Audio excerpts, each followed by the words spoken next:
So earlier in the morning, we talked about the guests who will be joining us at 8 a.m. And we said, if you look in the country, you'll see in terms of mobile coverage, almost kila mahali Kenya, iko nini? Iko mtandao ya simu. In some of these areas, it's because of a certain fund. If you go to many parts of this country, you'll find that you have access to television and services. It's also, in some respect, thanks to this fund. It's called the Universal Service Fund, administered by the Communication Authority. And the person who's the boss of the director is Christopher Kemei. He's our guest for the next hour. Christopher, good morning. Good morning, sir. Welcome to Kenya's biggest conversation. That's a hot seat of the Situation Room. Thank you. Now, the Communication Authority is our regulator. So many times, if you're summoned by the Communication Authority, you go and unajua. Bye. Sasa umejileta hapa. Thank you very much. Sasa kaa chini. It's an event mission. Si wewe mwenyewe umejileta? Umekaa chini hapa? Asante sana. Bas. City will begin with giving you the day's proverb. Now, where in Africa are you this week? We are in the Republic of Angola. And I'm not going to get tired of saying this. The 7th largest country in Africa. By geography or population? Economy? No, you two skizeni. When you're told something, just take the information you've been given and leave it there. Okay. Let me repeat it. 7th largest country in Africa. Do you have anything else to ask me? No, please. Eric? No. Thank you very much. Now let's go on. The real journey of discovery begins in old age. The real journey of discovery begins in old age. Yes. Christopher, what's your interpretation of this one? It's about wisdom, I think. The older you are, the wiser you are, the more, reflective of things and proper contextualization of life. Uh-huh. I'm inclined to agree with you. Of course you are. Just admit it. I'm inclined to agree with him because he has put it very, very well. Yes. Thank you. You relate? No, I relate perfectly. Very good. And don't introduce insinuations, Eric. No. I'm just saying. Just asking. Just saying. I'm just saying. Though I have to say this, though. I have met people who are my age, my contemporaries, some who are older, who, even if I stretched my imagination and tried, I really wouldn't call wise.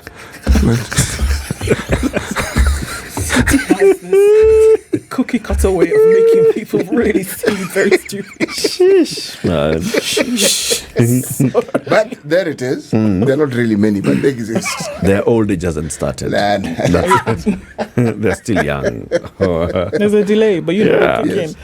Bwana Kemei, please tell us, what is the Universal Service Fund?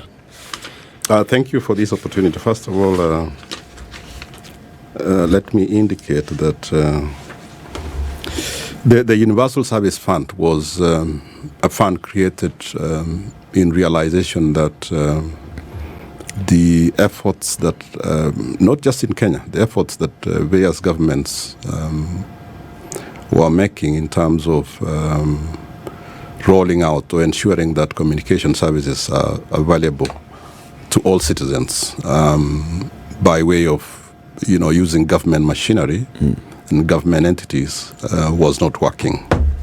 At least the speed at which that was being achieved was extremely low.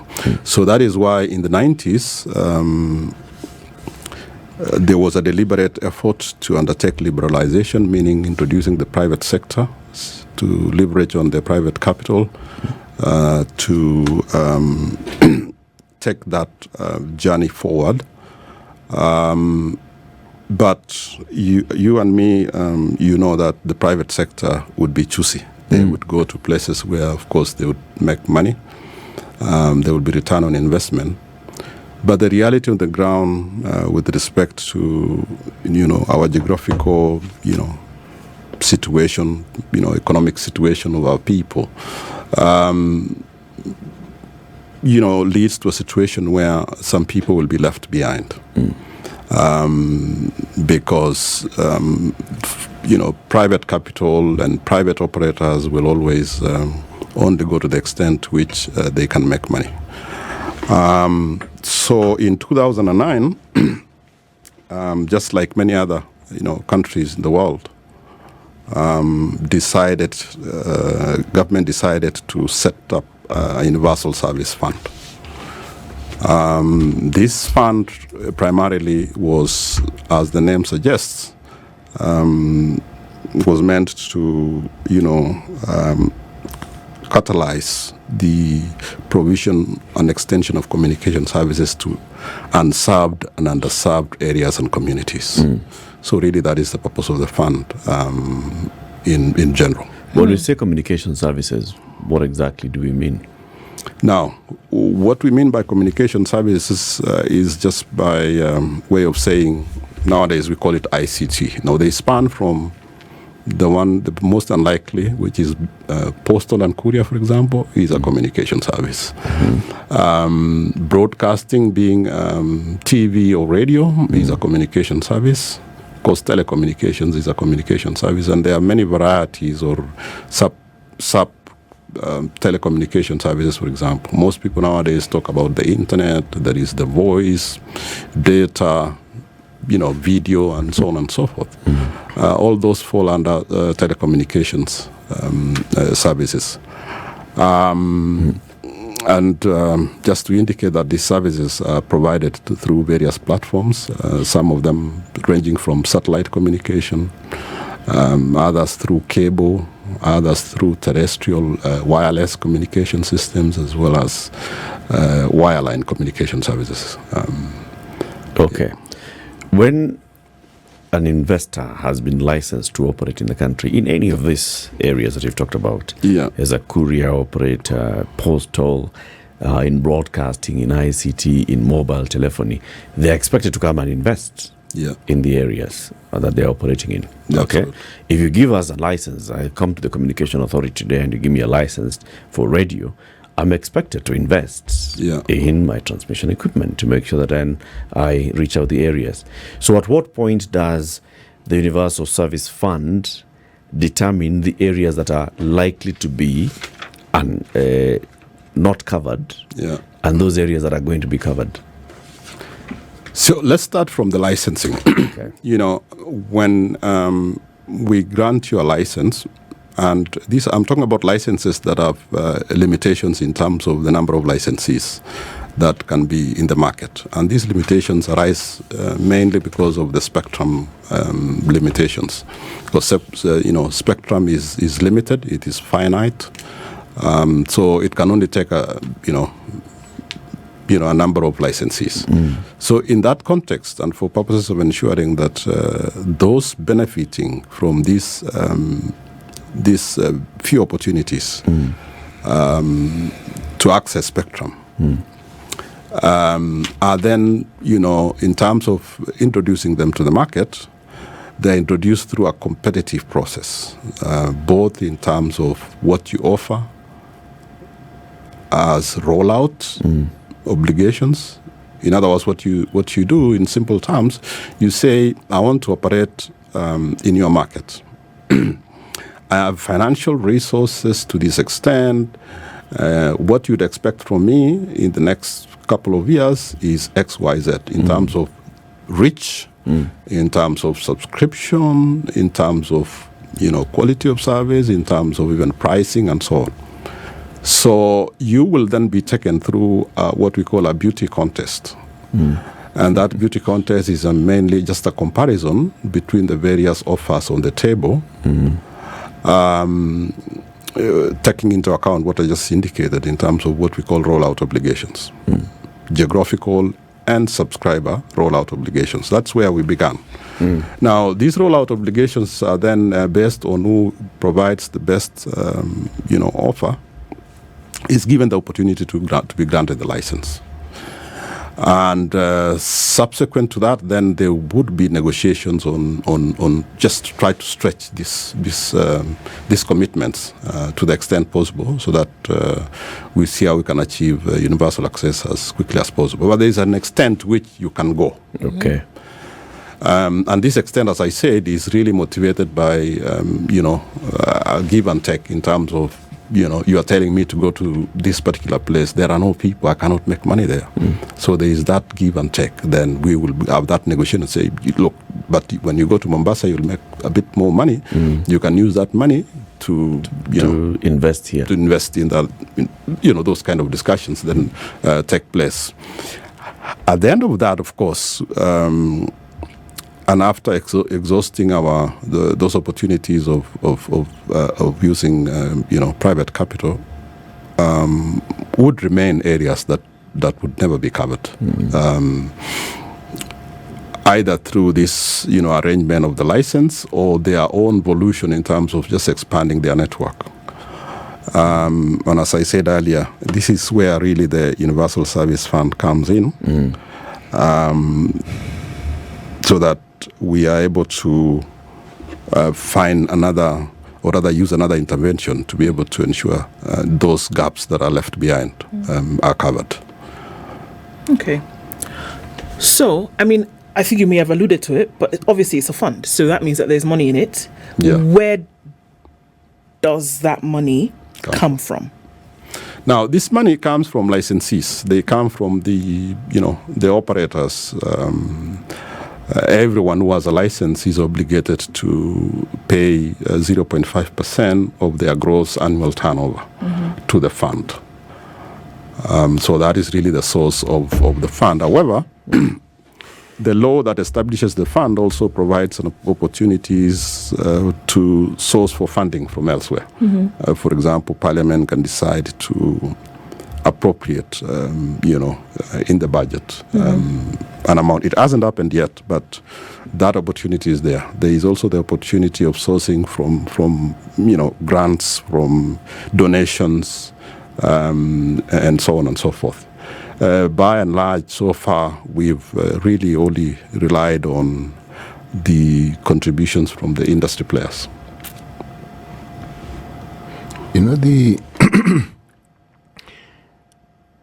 Something that I've always found a mystery is this concept of broadcast. I mean, it's been explained to me how it is that it works, how we are now in this studio, we are talking, and we can be heard all over the globe, or we can be seen. But what I'm interested in is when people come to, say, the Communication Authority for licensure, this license, what exactly are they looking for? What is it that license entails? The license is simple. It's in two parts. One, it gives you the legal space to be able to operate in the market. Because the law says that if you have to provide communication services, you can only do it through a license. So there is a compliance issue, a legal compliance issue. Now, in terms of the true nature of the license has what we call terms and conditions. Terms and conditions are a set of rules, the do's and don'ts. Like, for example, you must act in a certain manner. You must, follow these procedures in terms of submitting your returns, in terms of acting within the market. Fair competition issues and so on. Compliance to standards, because standards are required, whether it's equipment standards or operating standards, quality of service requirements. All those is a raft of terms and conditions, which conditions are then monitored on a regular basis to ensure that you are within that space. Because it's possible, as a broadcaster, for example, to be granted a license and then you become rogue. In other words, you say, for example, you start broadcasting inappropriate content. You start acting in a manner that you incite men, for example. So those conditions are very important, in order to ensure that you are within, the allowable space with respect to broadcasting. Of course, the other things is about, how much are you going to pay for these? To what extent are you going to access maybe say spectrum resources, if it is, maybe it's a if it's a system that uses frequencies and so on and so forth. So generally, really, the whole license encompasses the entire operating framework and reporting and compliance requirements of a particular entity in that field. Let me ask a simple question. Yeah. If, let's say, for instance, I wanted a radio license. Correct. Okay? Yeah. How difficult or how easy is it for me to get one? What am I required to do beyond presenting myself and saying I want a license? I think the most challenging thing is the availability of the resource. As you said, it's a radio license, right? So radio, say FM radio, for example, is pretty much dependent on spectrum. If you ask for an FM, license, FM radio license in Nairobi now, it'd probably be almost impossible to get because there are no frequencies. So that is the first, limitation. It is the resource that you need, which is limited in nature, as I said initially. Other than that, if you take, for example, if you wanted to provide, radio services, FM radio in, let me take an example with caution, say Marsabit. And I'm not saying there are no constraints there. I'm only saying... As an example. As an example, chances are that we have not fully exhausted the frequencies for Marsabit. Then the process becomes fairly straightforward. All you need to do is just apply for the license, ensure that your documentations are in place, you have produced all your, all the required registration, tax compliance issues and everything else. And if there are no competing or there is nobody else who has expressed interest, you will just get the license straightforward. Yes, so it's as simple as that, but also as complicated as that, in the sense that in some areas, in most areas actually at the moment, to get an FM license it's not that we are denying a license, just that there is no space to operate. There are no frequencies available. Yeah. But technologies have come into place where, as you are aware, for example, when it comes to digital TV, we have expanded the space because of the digital migration. So now there are much more opportunities to get a license. It's almost like a walk-in, walk-out space. So with respect to FM as well, we are moving into that space fairly soon. Okay. Yeah. Back to the fund. Can you give us an example of what the fund has financed and the impact that has had on a community? Thank you for that question. The fund, we started really, although the fund was established in 2009, we had a lot of teething problems initially, but by 2015, 2016, thereabouts, is when we really started embarking on implementing the fund. And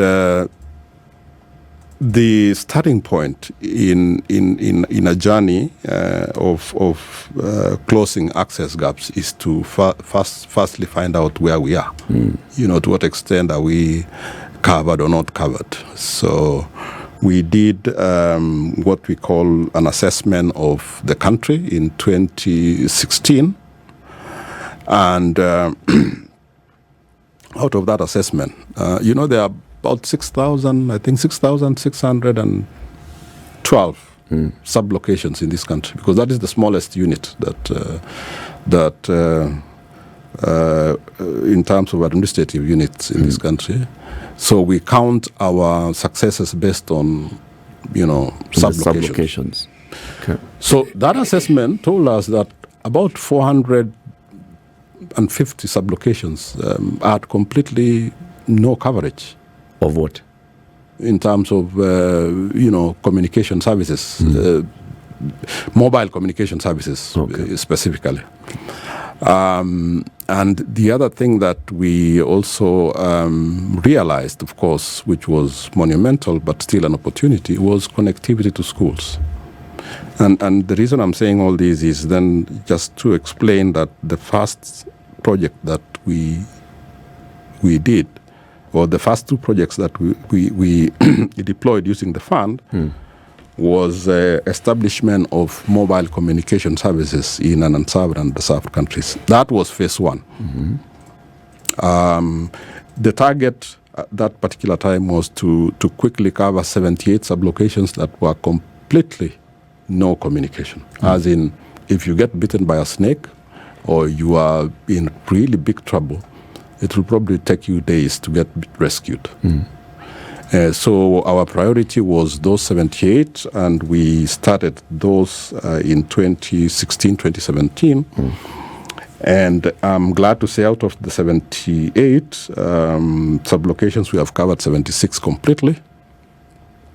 The two are challenges.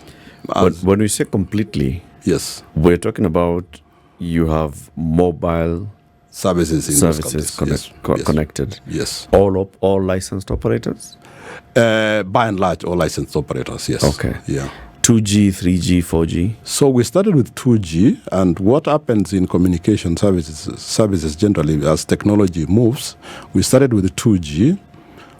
All those applications have been migrated from 2G and leapfrogged actually from 2G to 4G because 4G came at the right time for this country. There were a few 3G areas, but we leapfrogged to 4G. Okay. So the other important thing to say in terms of our objective was in two parts. One, to ensure those sub-locations, 80% of the population in those sub-locations are covered, and a minimum of 60% of geographical coverage, because these areas were really very remote areas. There are areas where maybe a whole sub-location has, in some cases, only 2 people. And it is probably the size of a county in some areas. And it's a sub-location. There are sub-locations that are bigger than Kiambu County. And it's a sub-location. And it is a sub-location. There are some even worse. I think some you can travel from morning to evening before reaching the other end. And probably in the course of that, the only thing that you've seen alive is a wild animal. Where? In this country? Yes. Let's take a break. We'll come back shortly. 25 minutes to 9. Christopher Kemei is the director of the Universal Service Fund of the Communication Authority of Kenya. We are unpacking this fund, getting to understand it, and then also seeking accountability for it. How much has been put into this fund? How much has been spent? In what? And do we see value for it? Christopher has explained to us, at the Communication Authority, you look at communication in its entirety, in its spectrum, and you want every part of this country to be covered, that there is going to be internet connectivity in every corner, every village in the country. Every village can have access to radio services, to TV, to postal services, to courier services. And even every police station shall have access to Ova. They can do Ova. They can communicate. Can get it now. And this is where the Universal Service Fund also now plays a part in making sure that this is covered, right? Let's talk about internet connectivity. This is big. The government is saying, all right, so we are spreading the fiber optic cable countrywide. We are doing this and the other. If we look at that alone, has the Universal Service Fund financed the rollout of fiber optic in the country? Since when? For how long? How much? Yeah. Well, thank you very much, Latiff. Let me start by saying the majority of Kenyans access the internet through the mobile wireless systems, as you know that very well. Yeah. The advent of broadband wireless has given us a very big opportunity to be able to get to the internet in a very, and that is why our emphasis all along has been to promote, wireless access. But we have gotten to a space where we want to ensure that institutions, which is, talk of hospitals, schools, and other big institutions, we cannot rely on broadband wireless. We need wireline internet connectivity. So last year we entered into partnership with the ICT authority with a view to supporting government to roll out the targeted 100,000 kilometers of fiber optic cable throughout the country. Our contribution basically based on what we could, we did offer to spend 5 billion shillings to roll out fiber optic connectivity that is estimated to be 2,500 kilometers. Of course, considering that funding came from the fund, the Universal Service Fund, we did emphasize that our contribution should concentrate on the most unserved and underserved counties. So we selected 19 of them for purposes of benefiting from that program. So the 2,500 kilometers of fiber cable is really going to be rolled out in those far-flunked areas of the country. We selected the most needy counties, and the reason is that we know the other counties that are like Nairobi, where it's heavily populated. The private sector can easily come in and roll out this infrastructure because it makes commercial sense. But in our case, in realization of that, we have committed 5 billion to deploy these 2,500 kilometers. And it's actually going to happen? And it's already happening. Okay. Yes. So what does this mean, essentially? Is that the communities and people in these areas then will have access, essentially, to the internet? Absolutely. Is that not what we're saying? Yes. Now, looking at the readiness and the added infrastructure that is ready, because you know how they say you can lay a pipe, but what is it connected to? Yeah. Is that taken into consideration as well to say that, look, yeah, we're making sure that this fiber optic is available here, but do we run the risk of laying it there and it doesn't have the requisite infrastructure to plug it into for then to really serve the people? Does that come into play? Yeah, that's a very important question, and we've thought through that. And let's first of all just appreciate the fact that this fiber optic cable will be used by many different organizations and institutions. In fact, the biggest user initially would be the mobile operators in order to carry their traffic from the very remote areas. Number one. And that traffic, of course, includes the internet traffic that comes from you and me who, live in those areas. Number two, we also, in partnership with the ICT authority, are in the process of putting in place the infrastructure you just talked about, the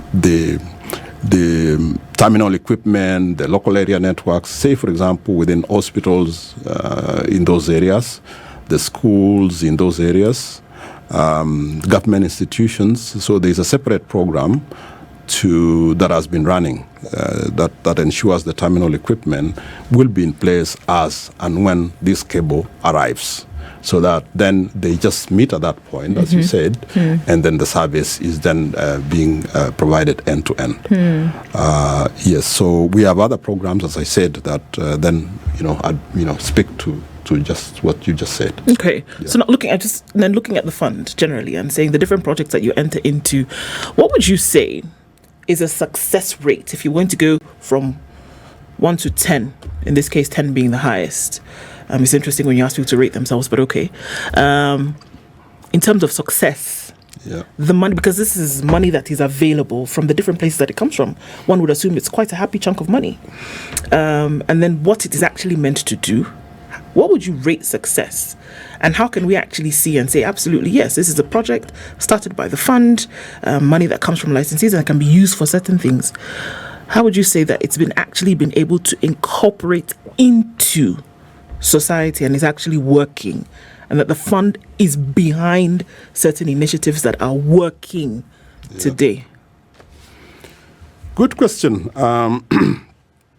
I think in terms of the success rate, I can start by saying already about 750,000 Kenyans, as we speak, have benefited in terms of the initiatives that we've been running. Mm-hmm. Our target is 1.7 million. Mm-hmm. And we have specific programs that I started talking about that.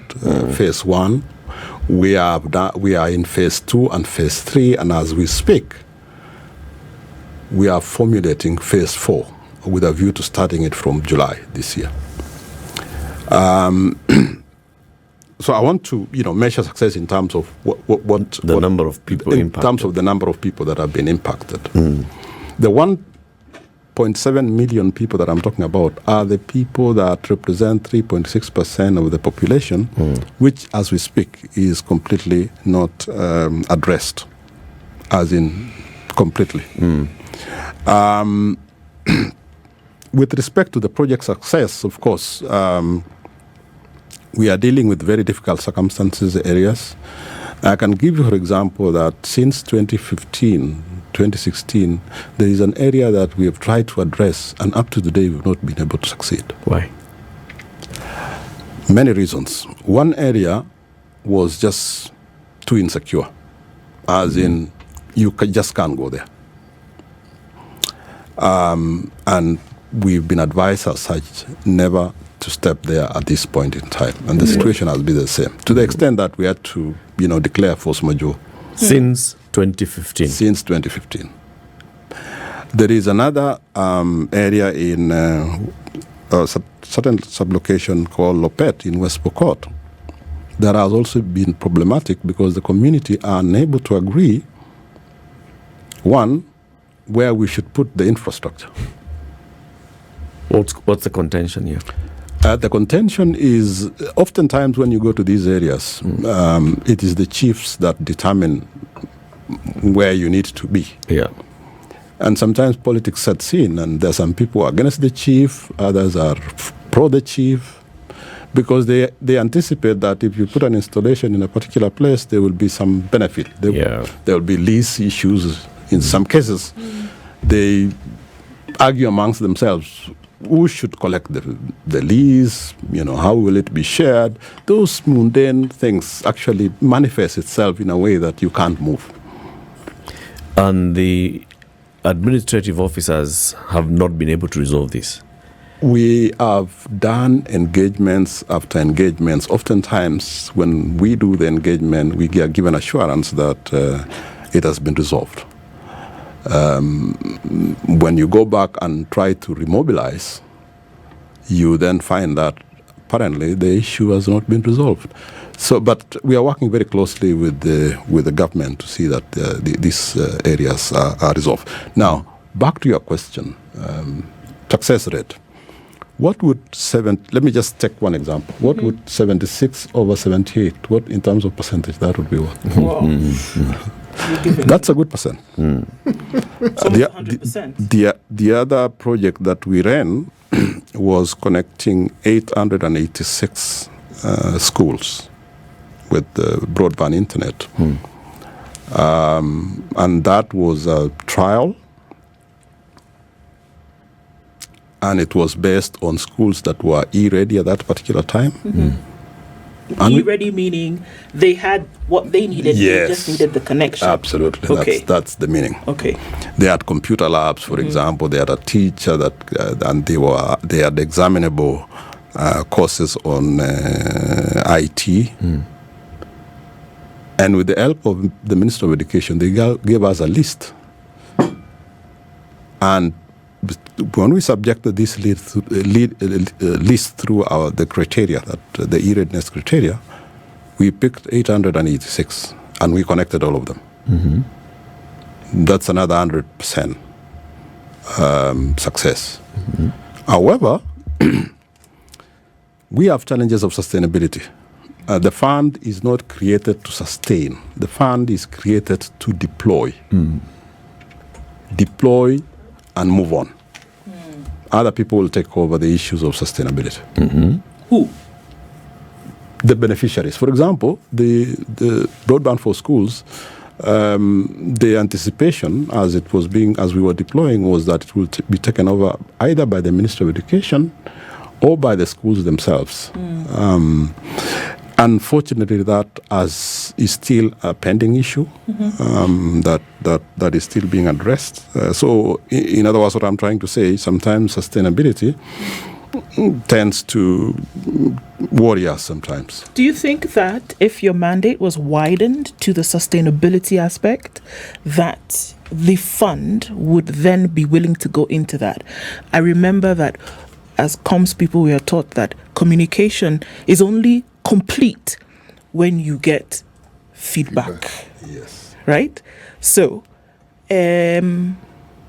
would you think that, because you can provide it, but are you sure that this thing that you are providing is actually making a difference or having the impact that it was initially designed to? Because it almost sounds as if, we're going to lay the thing and leave it there, whether it's used or not. Well, our mandate doesn't quite get there. Do you think that it would be more impactful if your mandate was widened to ensure sustainability?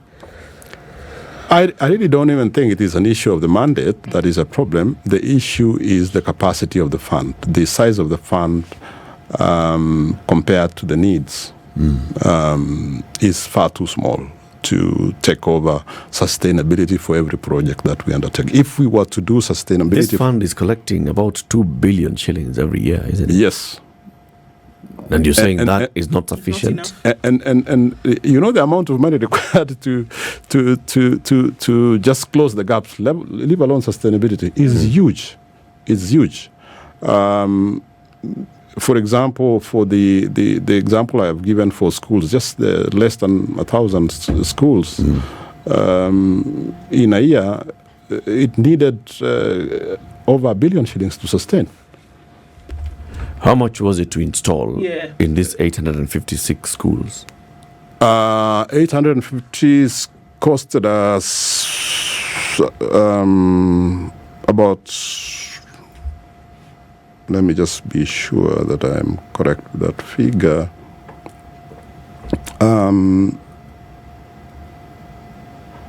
In total, it costed us about slightly over 800 million.